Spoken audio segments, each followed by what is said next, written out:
Okay, this is an introductory video to the Korean War Signature Edition, which is the updated version of the Korean War, an old Victory Points game series product.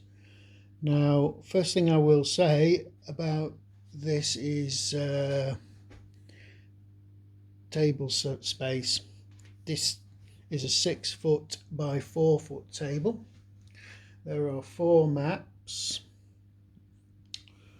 which cover the entire Korean peninsula.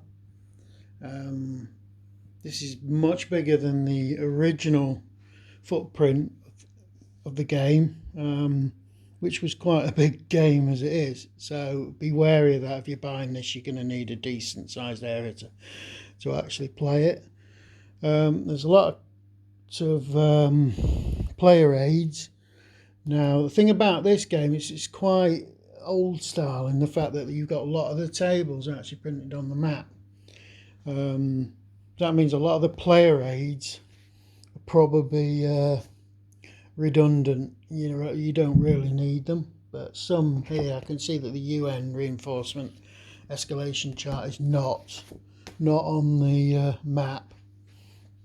So you to cover it all, you've got a North Korean player aid that seems to have pretty much everything you'll need. You've got a UN version, which is slightly different. Other things, sample ground units. That's interesting. Because there's also terrain charts somewhere. There's quite a few copies of that dotted around. And you've got the game turn chart, which is really important in this game. There's a lot of stuff that happens on certain turns. The counter sheets are, you got your 3 counter sheets. The counters are very similar to what they were before. They look slightly better, but there's certainly nothing to write home about. I think there was probably an attempt to make them look a bit like the originals. Some of these NATO asset counters look really crap. But they are bigger counters, and I don't know how well they'll punch. I'll have to look at that in a bit.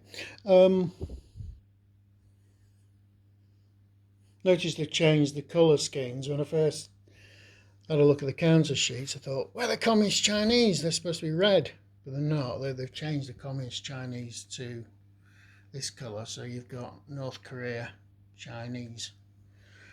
So it doesn't look as garish as it did on the old game. They've also changed the colouring of the Republic of Korea counters as well. I don't know. I'm not convinced either way whether that's better than the original. I quite like the old sort of dark, more like that colour for the Republic of Korea counters. That's about it for the start, and I'll be looking at the setup in the next video.